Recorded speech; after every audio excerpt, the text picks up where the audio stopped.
Beleza. Vamos lá então. Vamos lá, que hoje tem bastante coisa.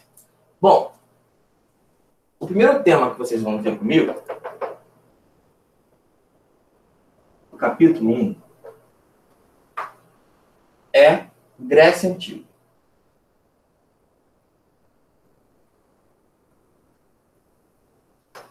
E uma coisa que eu achei interessante do material da Eleva é que ela está trazendo muito o nome antigo da Grécia Antiga. Porque, originalmente, a Grécia não se chamava Grécia. A Grécia, para os próprios gregos, na verdade até hoje, se chama Hélade. E os gregos se chamam até hoje Helenos. Esses nomes começaram a ser mais usados, achei muito interessante isso. O nome Grécia, Graiquia, foi uma criação dos romanos para os gregos. Tá? Seria semelhante, por exemplo, hoje, eu, em vez de falar Brasil, ficar usando o nome em inglês para o Brasil. Estou chamando Brasil, Brasil, Brasil, em vez de Brasil. Chamar Brazilian, ao invés de brasileiro. Então, a Grécia ela continua sendo ela, na verdade. Hoje o nome da Grécia é Hellenike Demokratik, isso, em grego. E os gregos chamavam helenos. Daí, às vezes, a gente vê expressões como cultura helênica, helenismo, helenista,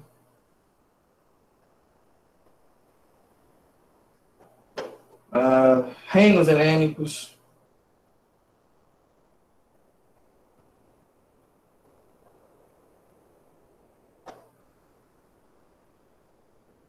Enfim.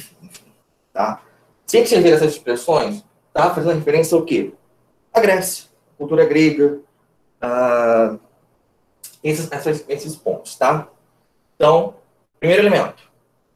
O nome original da Grécia, em grego, é Hélade. Na verdade, era assim. Hellas.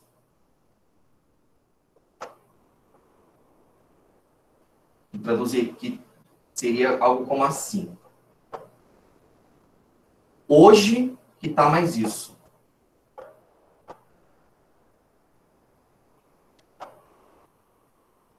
Hoje está mais isso. Até aqui tudo bem?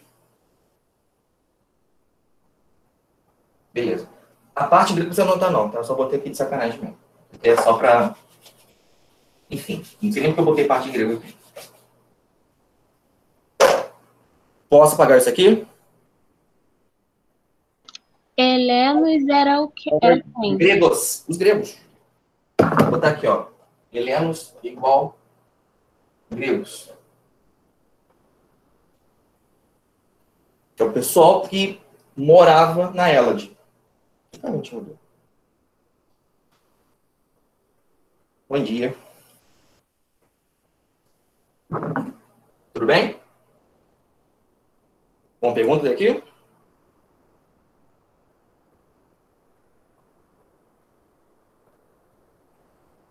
Não, tranquilo? Então, beleza. Daqui a pouquinho eu vou voltar nisso.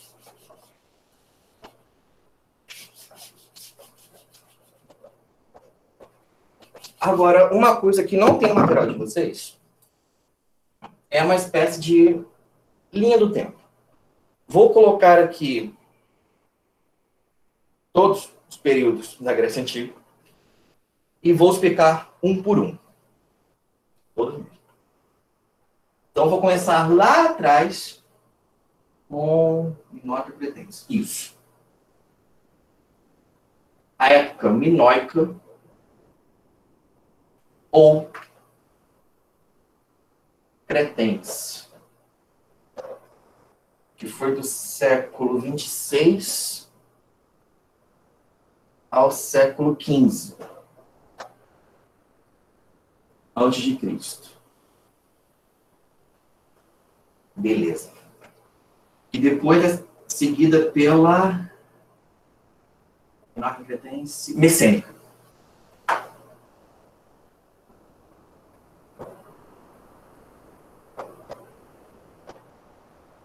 Ou cretomicênica, que vai do 15 ao 12. Por aí. O que é isso? Isso aqui é a Grécia antes da Grécia. Essas duas civilizações existiram no território da Grécia antes mesmo, de existir essa coisa de Grécia, de Hélade. Tá? A primeira, a mais antiga mesmo, é chamada de cretense ou minoica. Aparecem os dois nomes. E às vezes faz distinção, às vezes não, entre um segundo momento, que é chamada de cretomicênica ou fomicênica. O nome cretense faz referência à ilha de Creta, uma ilha da Grécia, um pouquinho ao sul, que é famosa pela questão do labirinto do Minotauro, labirinto de Dédalo, Rei Minos, etc. Por que ilha de Creta? Porque essas civilizações, essas duas, elas existiram principalmente nessa ilha. Então a gente sabe que os primeiros habitantes da Hélade ficavam muito localizados em Creta. Tá? A gente não conhece muito, assim, realmente bastante, infelizmente, dessas duas civilizações. A gente conhece mais questões arqueológicas em relação a elas. A gente sabe que eram povos, civilizações, bastante comerciantes,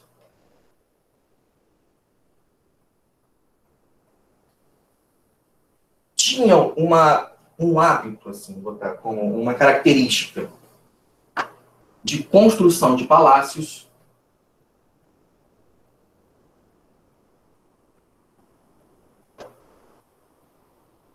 daí serem chamados, às vezes, de palacianos.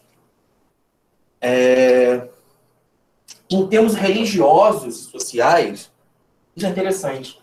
Eles eram muito matriarcais, originalmente. O que isso quer dizer? Que na sociedade e também na religião, ao contrário do que vai ser com os gregos depois, essas civilizações elas eram muito focadas para o feminino ao invés do masculino. Ao invés de você ter um deus chefe, tinha uma deusa chefe, que era a grande mãe.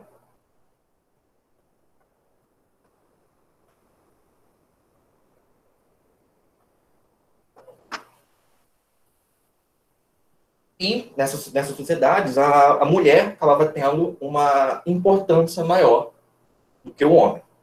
No início, isso era mais forte. Com o passar do tempo, se fosse deteriorando um pouco, também por influência de povos de fora. E, enfim, né, foi se tornando algo mais patriarcal com o tempo. Tanto é que quando chegamos na Grécia, Grécia bruta, mesmo, elas, já está ao contrário. Está muito mais patriarcal que matriarcal, tem quase nada. Até aqui tudo bem? Estou correndo bastante com isso aqui, para dar tempo. Beleza. E última coisa. Como eu falei, a gente conhece pouco sobre elas. Por quê? São ambos povos que apresentaram, né, tinham uma forma de escrita. Mas essas escritas deles, até hoje, a gente não sabe ler. A gente não conseguiu decifrá-las para ler. A gente chama carinhosamente de linear A ou linear B. Quer dizer, a mais antiga é chamada linear A mais recente linear B. E é isso. Até hoje, a gente está tentando decifrar para poder ler. Porque a gente não consegue ler ainda, assim, direito. igual a gente lê grego, hieróglifos, aramaico, hebraico e outros por aí. Então, são civilizações que a gente conhece mais por questões realmente de arqueologia e menos por textos. Até hoje. Né? Eu espero que no futuro isso mude. Tudo bem? Posso pagar aqui?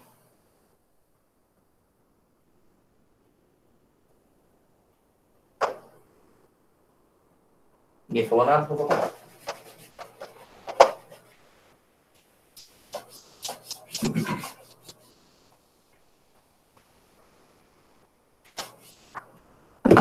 Após esses dois períodos, a gente tem um período um pouco,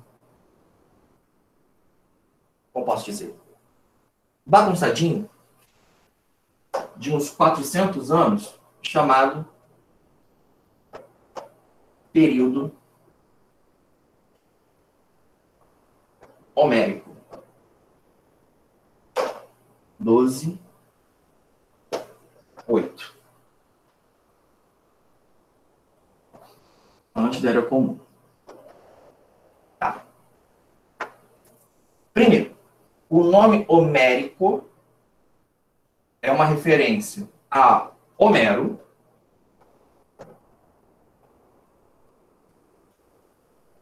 que é o, pelo menos, diz a tradição, que foi o autor de duas obras muito importantes da Grécia Antiga. A Ilíada, que conta a história da Guerra de Troia, famosinha,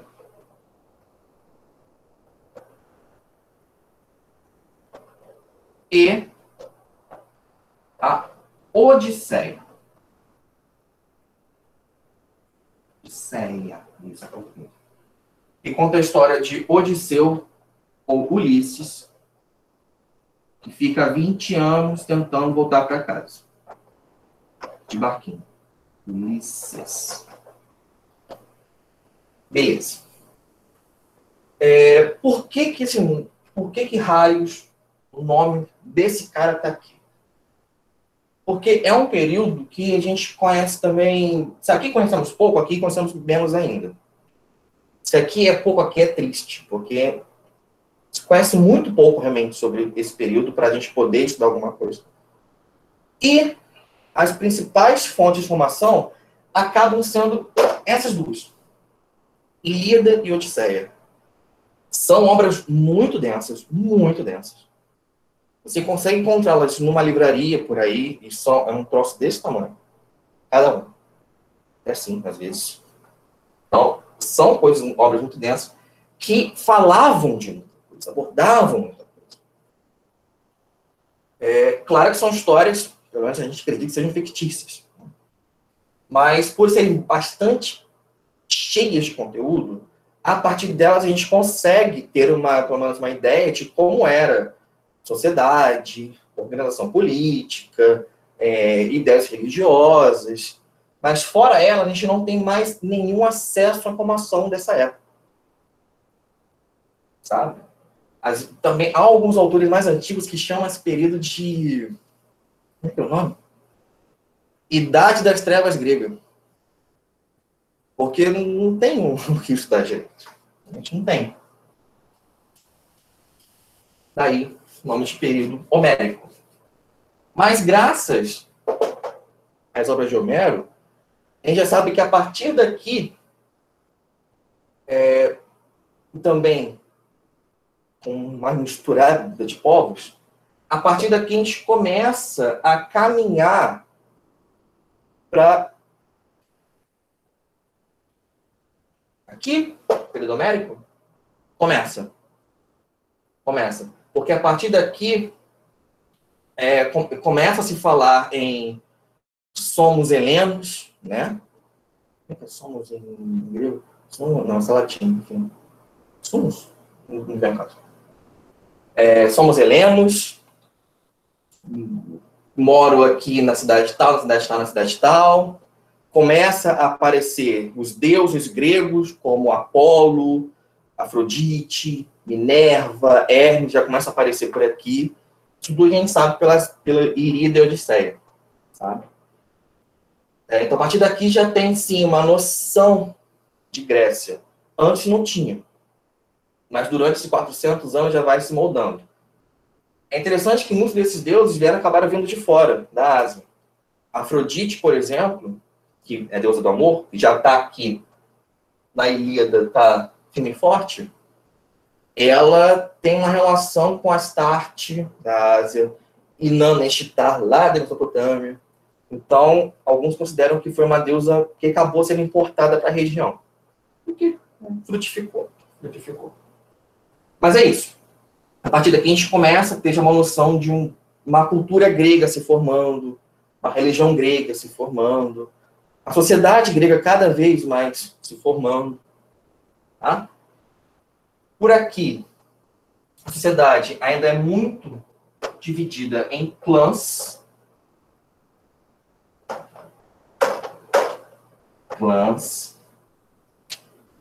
Que em grego cada clã é um genus, plural, genoi. E é isso, grandes clãs ao redor de um líder. E considera-se que esses clãs foram crescendo, geraram as frátrias, geraram vilas e acabou, depois de alguns séculos, desembocando, criando, surgindo nas cidades. Tudo bem?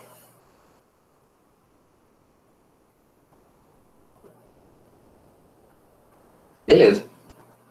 Alguém quer uma explicação rápida sobre Ilíada e Odisseia? Ou a partir daqui já está tranquilo? Essa parte dos clãs. Ah, tá, beleza. Essa parte dos clãs, a gente sabe que, pelo menos, né, segundo a Ilíada e Odisseia, que era basicamente a organização social que existia, ao menos de início.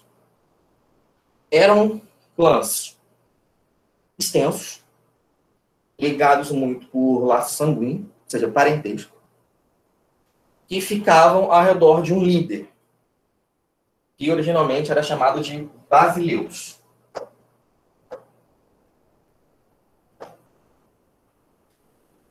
Era o líder de cada genus.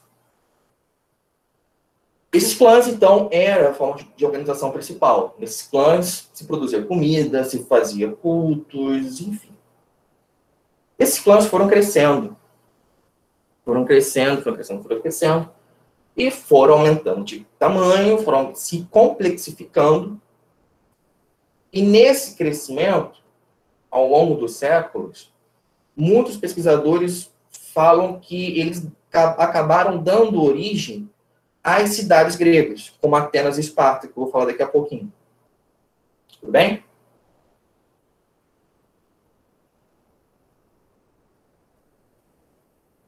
Sobre os clãs, tranquilo?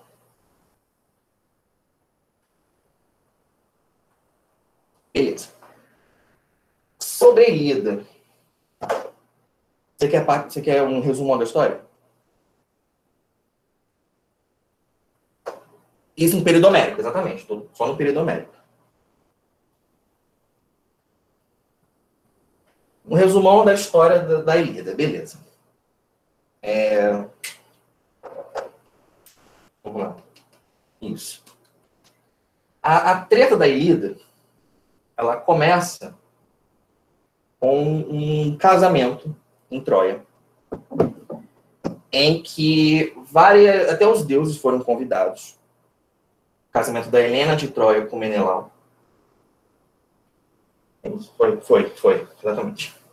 Em que até os deuses foram convidados, menos a deusa... Ai, meu Deus do céu. Deusa Eris, deusa da discórdia. A Eris ficou bastante irritada por não ter sido chamada e falou: vou me vingar. Como é que ela se vingou? Ela colocou uma maçã dourada, deixou lá uma maçã dourada, com um bilhetinho. para a deusa mais bela. Nisso, ela colocou meio que num lugarzinho lá do casamento, meio que espécie de um lugarzinho para você bater papo. Nisso chegam Atena. Era Atena? Não. Era Afrodite e Atena. Era Afrodite e Atena. Vem a maçã e começam a disputar entre si quem seria a deusa mais bela. Quem seria mais bela, quem seria mais bela, quem seria mais bela. E começa um bate-boca entre as três muito forte, quase brigam. Elas brigam mesmo, né? Não me recordo agora, mas acho que Hera que acaba ganhando a disputa e acaba levando a maçã. Aí Afrodite, deusa do amor, fica bolada e escaralha o negócio todo. O que ela faz? Ela faz com que a Helena de Troia, perdão, ela casou com Paris, povo de tudo. A Helena se apaixone por um espartano, Menelau. E Menelau se apaixona por ela também. Então o que a Helena de Troia faz? Ela foge com o cara. Vão fugir, vão virar amantes fugitivos. Daí, o marido dela, o corno, o gado, odeia e vai atrás dela. Né? Vai atrás dela, chama os amigos e falou: vamos pegar a Helena de volta. Vamos embora resgatar a Helena. Daí começa a Guerra de Troia. A Guerra de Troia surgiu porque a mulher fugiu com o cara e o corno não gostou. Isso. A guerra dura uns 10 anos, tá? Porque, segundo a história, as muralhas de Troia eram intransponíveis, ela não se conseguia invadir Troia pelas suas muralhas. E a guerra só termina mesmo com aquela cena do cavalo de Troia, que foi uma forma dos gregos enganarem os troianos, entrarem na cidade para daí abrir os portões. E Troia invadida e é destruída, todo mundo destruído. Até hoje não se sabe direito onde ficava Troia. Acredita-se que ficava na Turquia, bem no leste da Turquia, que era uma região grega também. Okay? Em resumo, é essa, a Guerra de Troia. 10 anos, várias batalhas, Aquiles aqui, Apolo por lá, tirando flechas. Tudo bem?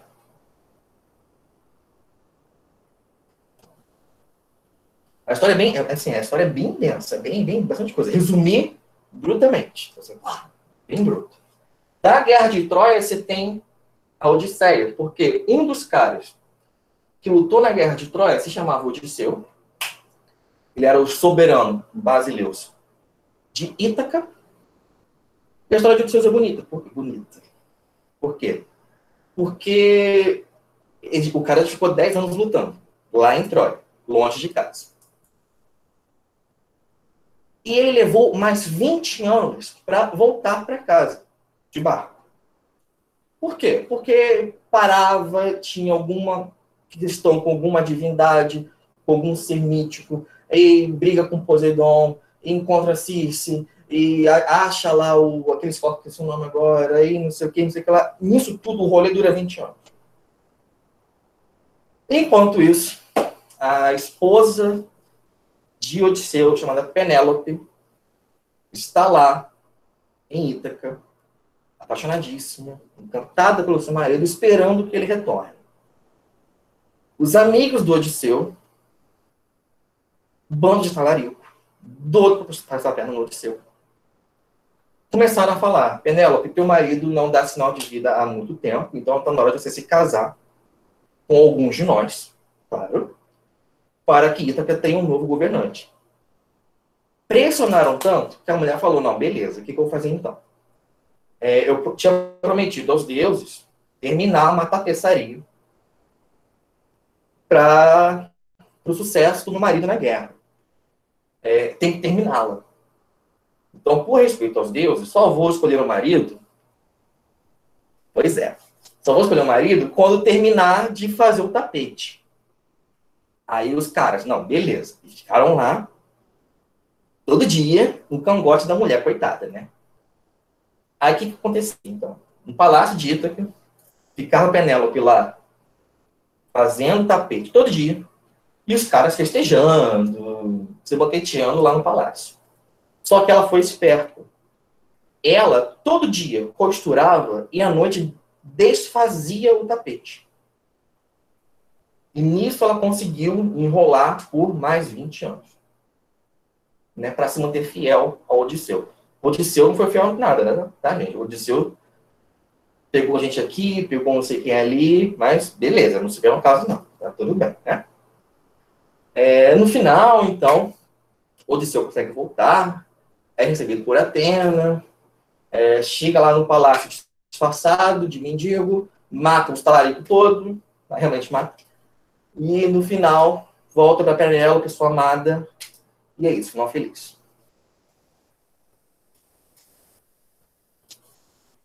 Então, aqui é a história do corno, que gerou a guerra, aqui é a história dos talaricos, e do cara bonitão que a esposa esperava de volta. Em resumo, mitologia grega para iniciantes. Tudo bem?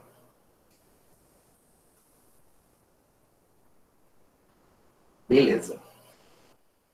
Ironicamente não, né? Essas duas histórias eram tão importantes para a cultura grega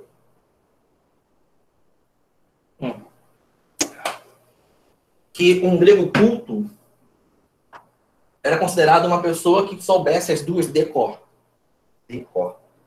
Essas histórias, Ilíada e Odisseia, eram histórias declamadas. As pessoas memorizavam para poder cantar. Sabe? E quem fazia isso? Uns bardos gregos chamados aedos. E eram os bardos gregos. Homero, então, teria sido um aedo. Um desses bardos. Mas, hoje em dia, acredita-se que não tenha havido uma só pessoa chamada Homero. Na verdade, várias pessoas, ao longo do tempo, teriam criado essas histórias da Ilíada e da Odisseia, e que, ao passar do tempo, surgiu assim, uma ideia de uma pessoa lendária chamada Homero. Hoje em dia, a interpretação está mais para isso. Que Homero talvez não tenha existido. Tenham existido vários Homeros, vários bardos, que no final surgiu essa figura lendária de Homero. Tudo bem? Uma pergunta do corno, dos salaricos? Tá tranquilo. Coitado do Menelão. Tadinho do Menelão, só sofre. Tranquilo, beleza. Seguindo.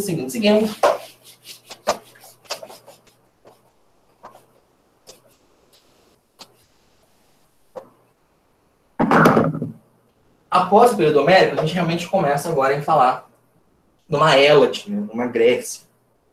Mas começando pelo período arcaico. Ou seja, antigo. Está começando o rolê. Que vai séculos 8, 7. Até metade do 6. Mais ou menos metade do 6. Vou botar um mais ou menos aqui. Aproximadamente século 6. Assim, né? Por aí.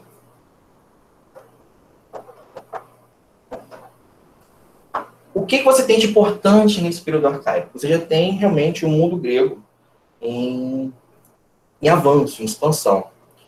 É no período arcaico que começam as famosas polis, ou cidades-estado, plural com R, pelo amor de Deus. Então é nesse período arcaico que vão surgir as cidades-estado gregas. Surgiram, a gente tem uma estimativa que existiram mais de 100, E cada uma era independente da outra. Podia ter algum caso de uma ter dominado, a outra conquistado, mas não havia uma coisa só, um país só, chamado Hélade. Não. A cidade de Atenas era independente da cidade de Esparta, que era independente de Tebas, que era independente de... fugiu todas as cidades da minha cabeça. De Micenas, de Creta, de aquela parte da Jônia. Então, você tinha uma configuração de várias cidades-estados, várias polis independentes. Tá? Não havia independentes. Não havia unidade política entre elas. Bem? Não havia. Não havia uma unidade política chamada Hélade, ou Grécia. Não. Tinha pequenas cidades independentes. Sempre vocês verem essa expressão cidade-estado, seja na Grécia, na Mesopotâmia, ou hoje, com o Vaticano, você pense em uma cidade totalmente independente, que não faça parte de país algum. Hoje, cidades-estado, exemplos, Vaticano, Singapura. São cidades, mas, internacionalmente, são soberanas, são países. E Mônaco também. Vaticano, Singapura e Mônaco.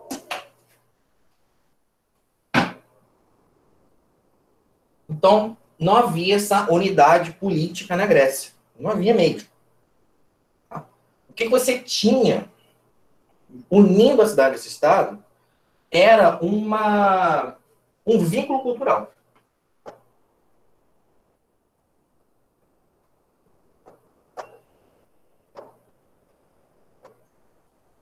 Existia um vínculo cultural. Atenas era uma coisa, Esparta era totalmente outra coisa diferente. Mas entre si, eles se reconheciam por falarem a mesma língua, por cultuarem os mesmos deuses, as mesmas divindades,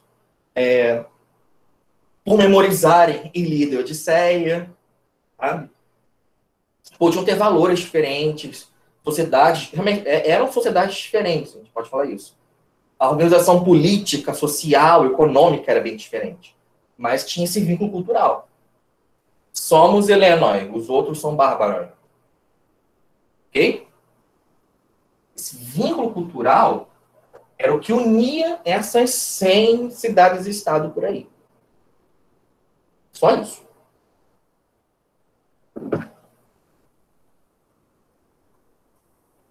Isso aqui tá tranquilo? Foi compreendido?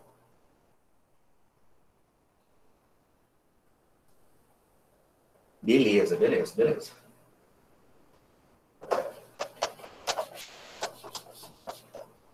Okay.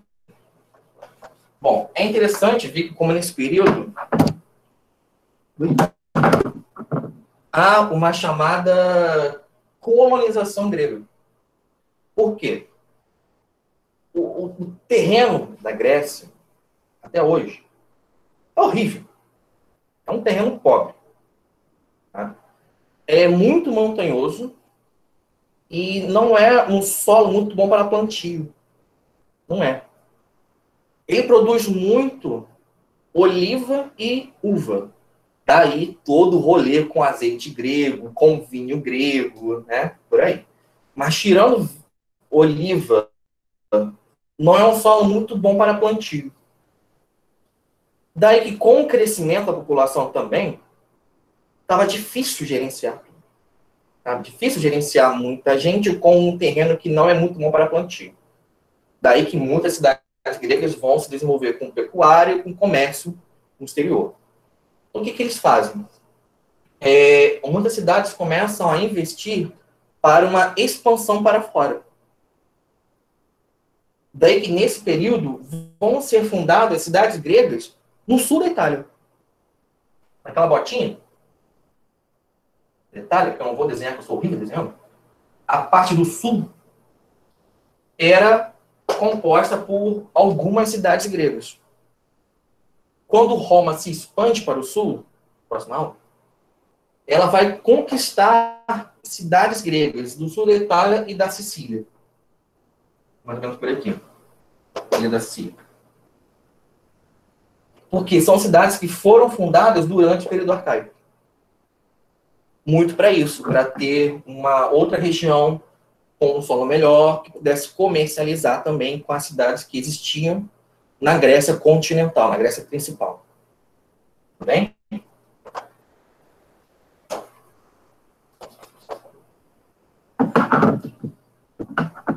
Aí, beleza. Das polis, das 1001 polis, a gente sempre lembra da duplinha dinâmica. Vamos escrever assim em português. Esparta e Atenas. A duplinha dinâmica, né? Porque acabou sendo as mais fortes e depois caíram na briga. A duplinha dinâmica, então, tinha diferenças entre elas. Qual a principal diferença entre elas? Esparta era uma cidade muitíssimo ligada à questão militarista. Valorizavam demais o preparo militar, o bem-estar físico, é importantíssimo, o bem-estar físico, a beleza física mesmo, tanto de homens quanto de mulheres. Em Esparta, as mulheres também tinham que passar por preparo físico, treinamento físico, até para, segundo os espartanos, poderem desempenhar bem o papel de membros da sociedade, mães de espartanos. Então, as mulheres também passavam por treinamento físico. Para os homens, que basicamente viravam soldados, o treinamento militar começava aos 7 anos de idade. É uma coisa a vera. E se por acaso... Oi? Só uma dúvida. Esparta tinha 2 reis? Eu escutei em algum lugar. Tinha. Diacria. Vou comentar. Tinha assim.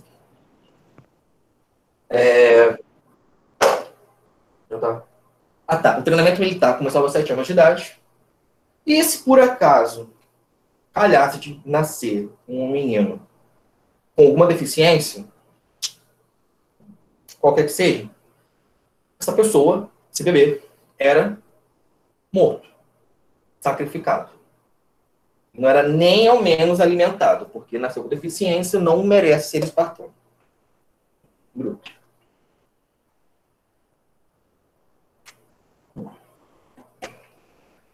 Já na Grécia, já em Atenas, você tinha uma espécie de oposto.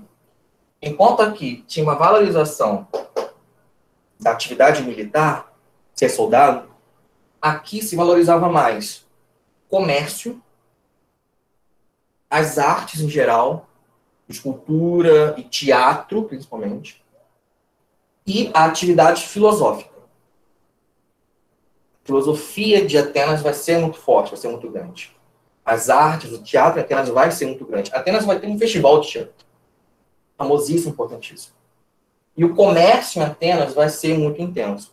Esparta vivia mais da exploração e domínio sobre cidades mais ao entorno. Atenas não. Atenas vai viver mais, até pela região que estava, com o comércio que vai ser feito, principalmente marítimo. Bem? Como o Bruno perguntou, Esparta tinha 2 reis? Esparta tinha 2 reis. Na sociedade, assim, na questão política espartana, você tem assembleia de anciãos, assembleia de soldados, etc, etc. Eu não vou entrar muito nesse mérito, não, porque já é muito detalhe. Tem que continuar. Mas se tinha uma diacria. Monarquia, dinarquia. Perdão. Dinarquia, isso. Dinarquia. Não é dinarquia, meu Deus? Acho que é. Enfim, quer dizer isso. 2 reis. Um rei ficava responsável pelas questões políticas, tivesse que resolver. O outro ficava responsável pelas questões religiosas. Organizar culto, organizar festival para o Deus, etc. Enfim, para Ares, principalmente. Por aí vai. Como eu falei, ainda vai ter a Assembleia de Anciãos, que era muito valorizada em Esparta, a Assembleia de Soldados. E em Esparta, as mulheres tinham voz política, elas podiam participar das assembleias. Isso é importante, isso é interessante. Em Atenas, não. Atenas parece ser mais hippie, paz e amor, mas só para os homens. Tá? Esparta era mais bruta, mas valorizava as mulheres muito mais que Atenas. Em Atenas, você tem um rolê político mais intenso. Em Esparta era mais estável. Porque Atenas começa numa situação e vai enfrentando sérios problemas, uma variedade de problemas, até chegar no que a gente costuma dar ênfase da democracia. Atenas, para você ter uma noção, ela começa como monarquia.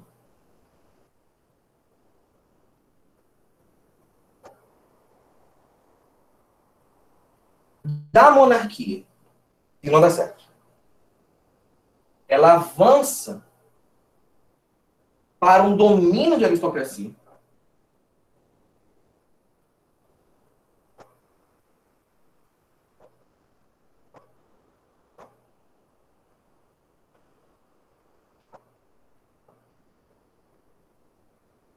O Aerópago.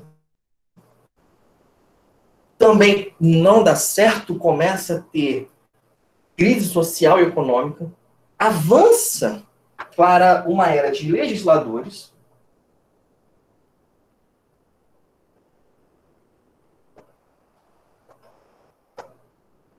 que tentam fazer algumas reformas importantes em Atenas. Por exemplo, dois exemplos, na verdade. Você teve dois legisladores que são muito lembrados.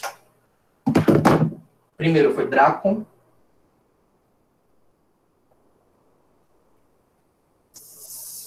final do século VII, 613, eu acho, enfim, não importa agora. O que o Drácon, o que ele fez?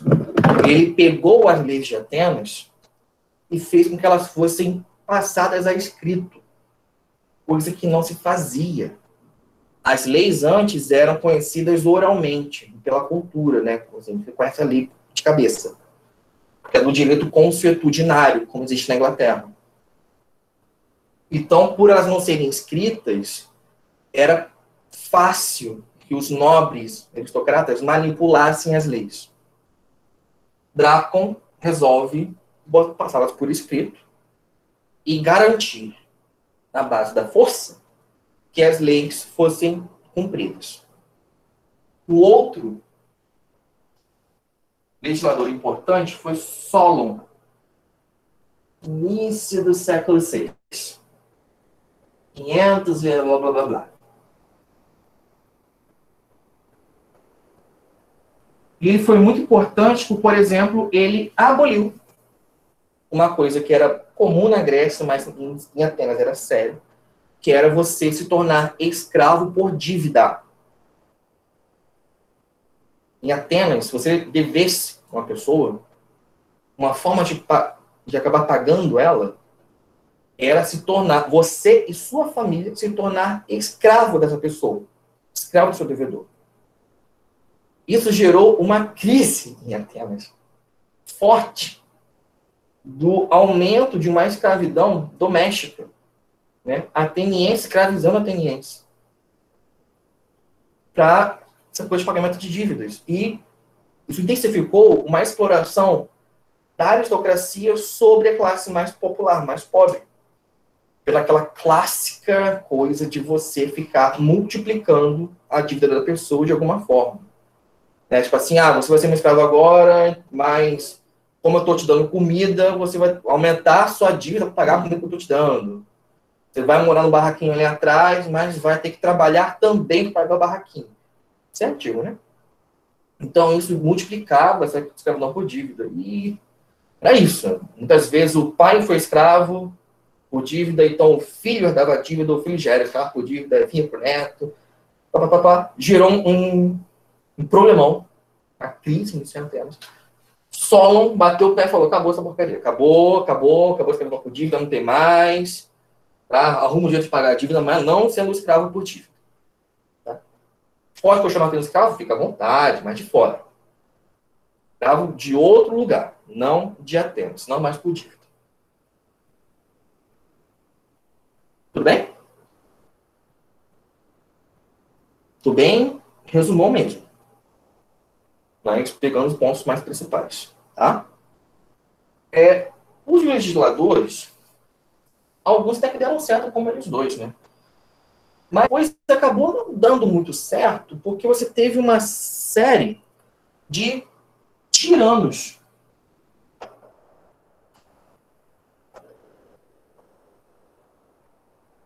Logo após o período de Solon, você teve uma série de pretensos legisladores, ou seja, que tentaram ser legisladores em Atenas,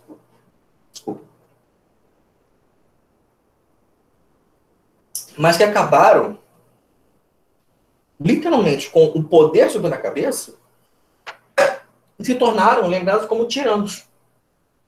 Foi um período tirânico em Atenas. Com várias pessoas, assim, quase que surtadas, que tentaram tomar o poder à força, aí foram mortas numa rebelião, ou por uma artimanha política, enfim. Após esse período de legisladores em si mesmo, para tentar resolver de vez essa turbulência em Atenas, você avança para a democracia. Finalmente. Democracia.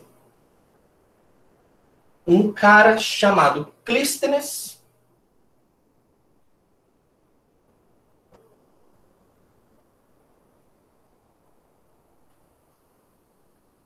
ele é conhecido como o pai da democracia. No finalzinho do século VI, 500 e não sei mais agora a cifra exata, mas não importa, ele elabora o sistema da democracia. Pela democracia que ele cria em Atenas, é instaurada uma assembleia, uma grande assembleia, chamada Eclésia.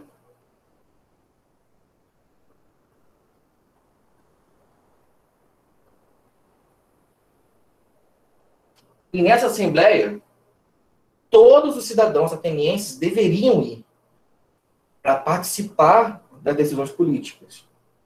Todos os cidadãos atenienses, era uma coisa direta, você ia. Você é pessoa, você é cidadão, você vai. Você vai debater, você vai ouvir o debate, você vai votar. Concorda ou não concorda? Aprova ou não aprova? Tem uma outra sugestão, por aí vai. Então, isso funcionou por uns 100 anos, 110, 120. Né? Até dar, continua. Naquela treta lá, enfim.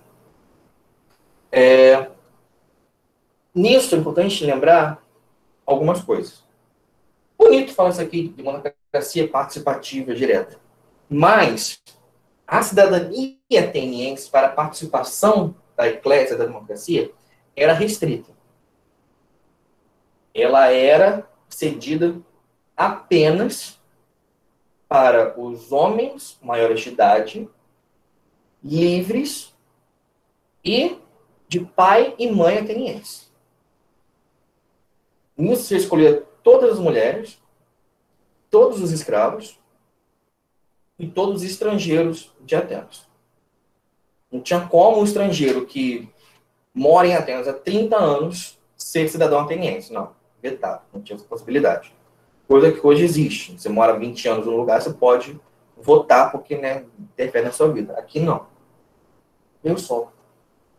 Ó Deus, obrigado.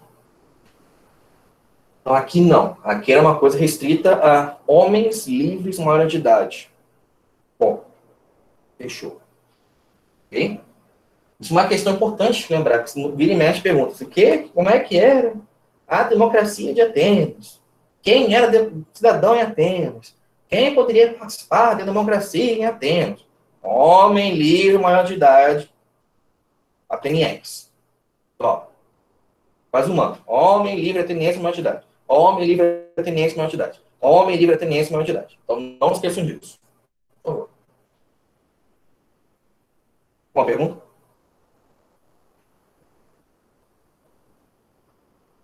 Não, tranquilo, show, valeu.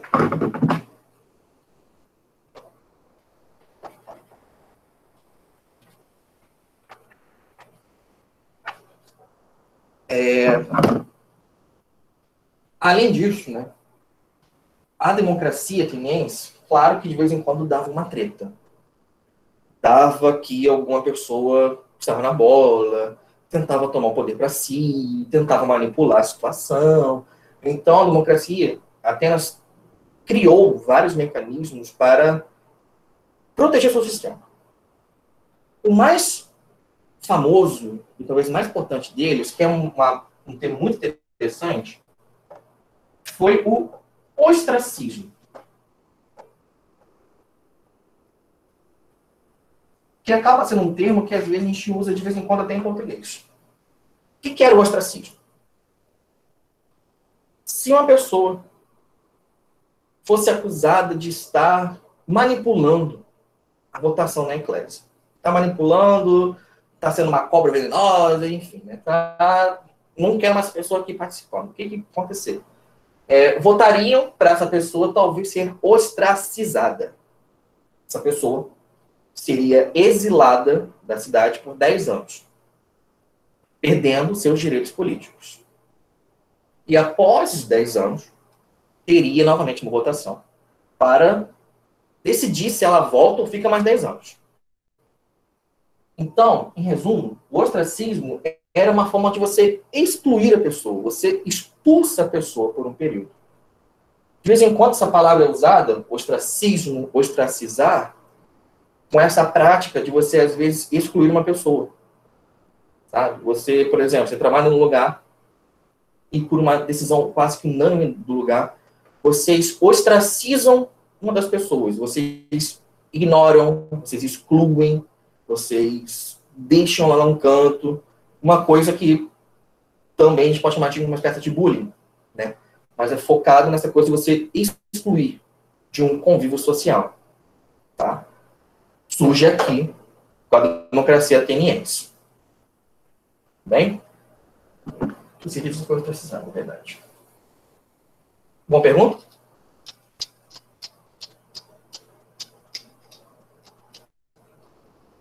Tranquilo? Beleza, então. Posso apagar essa bagunça aqui? Democracia? Pode? Show, beleza.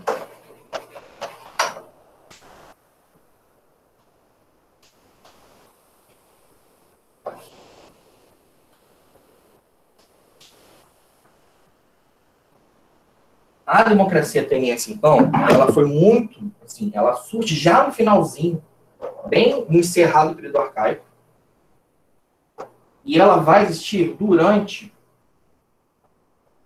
o período clássico.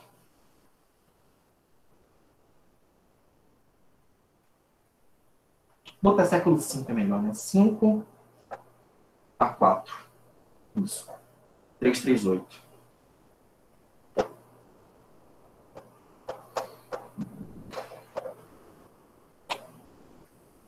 O período clássico é a fofura da Grécia. Fofurinha. 90% que a gente estuda de filosofia vem grega, menos assim, no colégio. Vem do período clássico, obras literárias. Se alguém for estudar grego clássico, que é legal, divertido, recomendo. É desse período, quando Atenas está com democracia a todo vapor. Então, é o período fofo da Grécia. Tá? É o período mais estudado, que tem mais recursos para estudar, etc, etc, etc, etc. Mas, além de ser o período fofo, ironicamente, está chamando de período fofo, é um período também em que ocorrem duas guerras importantes na Grécia. Uma, a primeira, com um povo de fora. A segunda, interna, uma guerra civil. A primeira guerra é chamada... Vou até com esse nome, tá bom. Guerras Medo... Isso, analfabeto. Muito bem. Erro o nome mesmo. Guerras Medo-Persas. Que foram na primeira... Bota aqui, bota assim, ó. Primeira metade do século V. Melhor que botar a data. Primeira metade do século V. Como o nome já diz, foi com a Pérsia. Qual foi do rolê? A Pérsia, no século anterior, ela surge na Ásia, tá? Atual Irã, e ela rapidamente se expande. Ela conquista vários territórios, tanto a leste quanto a oeste. Ela vai chegar a conquistar até o Egito. E nessa expansão dela, ela vai entrar em choque com uma parte da Grécia que existia no litoral da Ásia. Vocês pegaram o mapa e verem onde fica a Turquia hoje, uma partezinha bem... Assim, que isso aqui é a Turquia. Grandinho. É horrível, né? Mas tudo bem. Essa partezinha aqui da Turquia, mais ou menos, era parte da Grécia. Tá? Isso aqui é chamada de Ásia Menor. E aqui se tinha regiões da Cária e da Jônia, que tinham várias cidades gregas. Durante a expansão persa, eles entraram em choque com essas cidades. Conquistaram algumas, enfrentaram guerras com outras, etc, etc, etc. Mas como os gregos meio que se curtiam, gostavam uns dos outros, houve auxílio para essas cidades. As outras cidades gregas, então, foram dar uma mão para essas cidades que estavam sendo atacadas pelos persas. Não ficou por aí. A Pérsia não curtiu. Não gostou dessa intervenção. Então falou, vou conquistar todo mundo. Então a Pérsia tentou bastante dominar a Grécia continental, conquistar as cidades, ou quase todas as cidades. Né? Nisso tendo muitos embates com Atenas e Esparta. Aquele filminho de 20 anos atrás, eu acho, 300, é disso. É da Batalha das Termópilas. Uma batalha entre Esparta e Pérsia. Teve outras batalhas importantes, como a Batalha de Maratona, a Batalha Marítima de Salamina, em que Atenas derrota a marinha persa. Meu Deus do céu. E no final de uns 20 anos de guerra, eles conseguem, os helenos conseguem deter os persas. Tá? A Pérsia começa a guerra tentando invadir, os gregos conseguem derrotar os persas depois de muito tempo. Bacana, parabéns gregos, maravilha, foi lindo. Porém, teve um revés bem desejado. Qual foi esse revés? Com a vitória, com o curso da guerra, Atenas e Esparta ficaram sendo cidades muito poderosas nessa guerra. Esparta, porque já era militar, soldado, horror. Atenas tinha um poderio econômico grande, e a marinha ateniense era bastante desenvolvida e poderosa, porque Atenas tem até hoje uma área portuária grande. Então ela era capaz de atuar muito no mar. Com o fim da guerra, Atenas ficou bastante poderosa. Havia surgido uma instituição chamada Liga de Delos.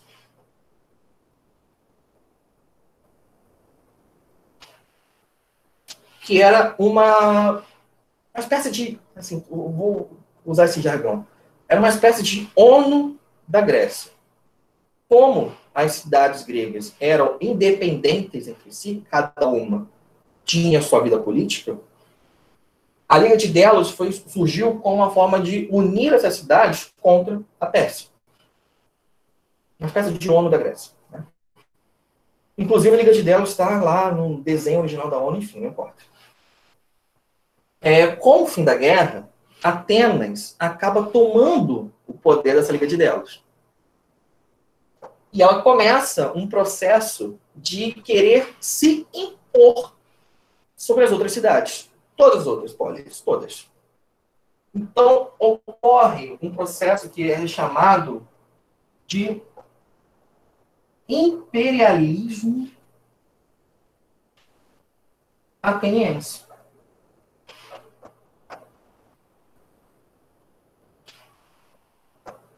Que isso? Atenas, com o poder que ganhou com o fim da guerra, ficou tão importante, tão poderosa, que queria se impor sua vontade, dominar as outras cidades, explorar economicamente, mandar e desmandar nelas, queria se impor realmente.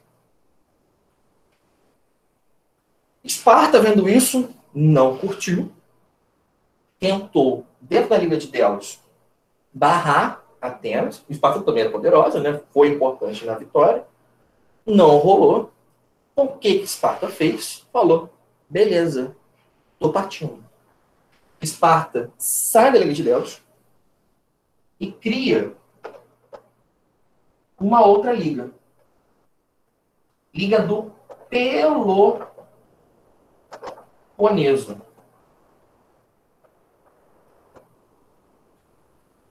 Na Grécia atual, até, Atenas fica mais ao norte e Esparta fica mais ao sul. Atenas fica na região do susto. Tem como o senhor voltar na Liga de Delos? Eu me perdi. Não tô Liga de entendendo. Delos foi uma liga de cidades atenienses. Tá? Como elas eram independentes entre si, né, cada um por si, para poder enfrentar os persas, falaram, vamos nos unir. Vamos formar um clubinho. Vamos formar uma assembleia de ligas, basicamente. Foi a Liga de Delos. Quase todas. E essa Liga de Delos conseguiu, com esse esforço combinado das cidades, derrotar os persas. Até aqui, beleza.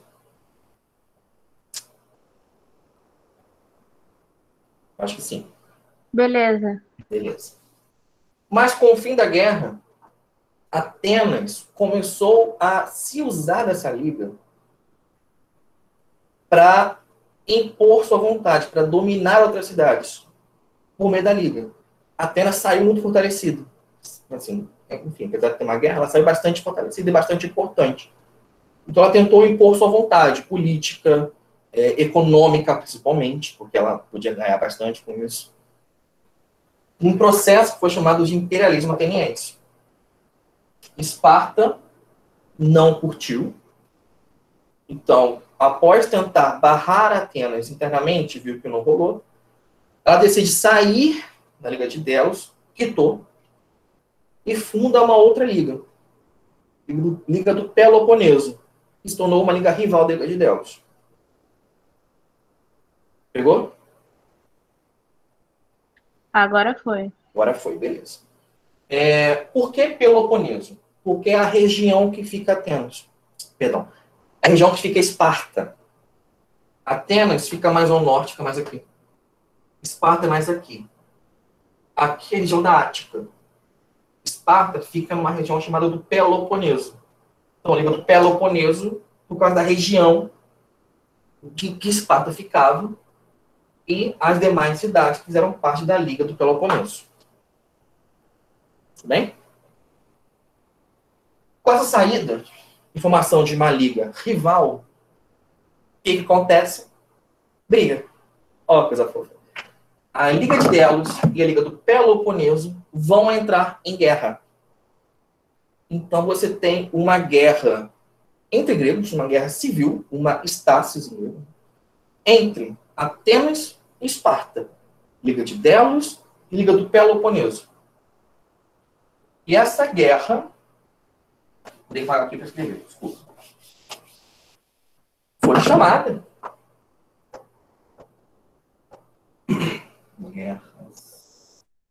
de Guerra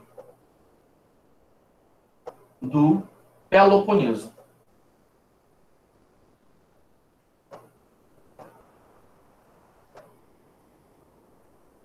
Vou botar aqui, Atenas versus Grécia. Atenas versus Esparta.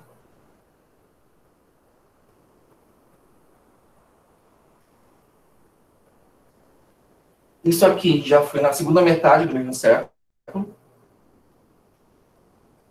Segunda metade. 430 alguma coisa, 400 e não sei o quê.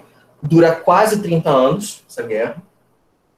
E no final, Esparta, com a Liga do Peloponeso, vence Atenas. Esparta consegue derrotar Atenas e levar ao fim dessa... Oh, meu Deus. Levar ao fim disso. Tudo bem?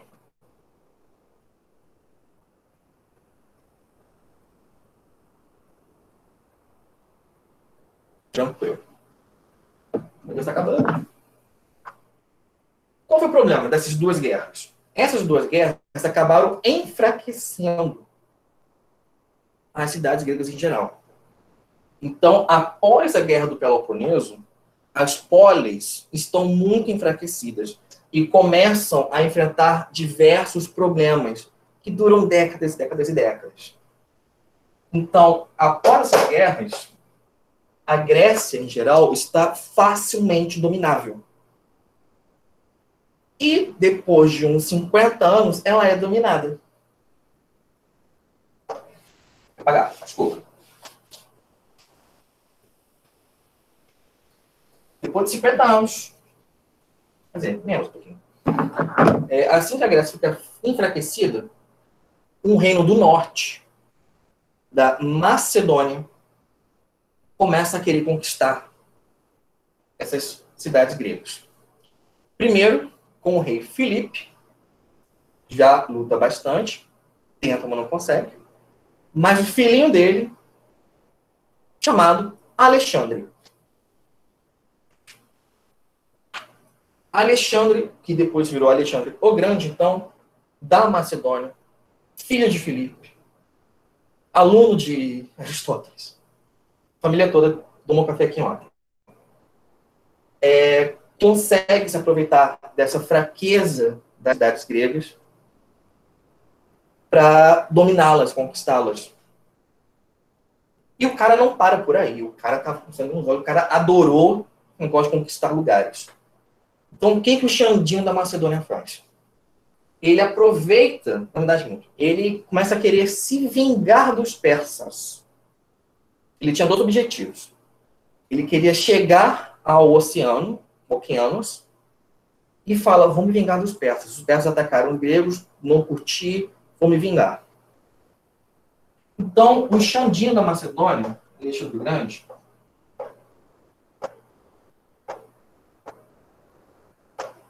ele vai causar uma expansão do mundo grego. Ele vai, depois de conquistar as cidades gregas, Atenas, Esparta, a companhia toda, ele vai começar uma série de conquistas dos lugares. Ele vai conquistar o Egito, a Ásia, a Pérsia, a Babilônia. Ele vai conquistar até o leste da Índia. Conquista um território muito grande. Ele faz surgir um império macedônico. E isso gerou um período interessante chamado período helenístico.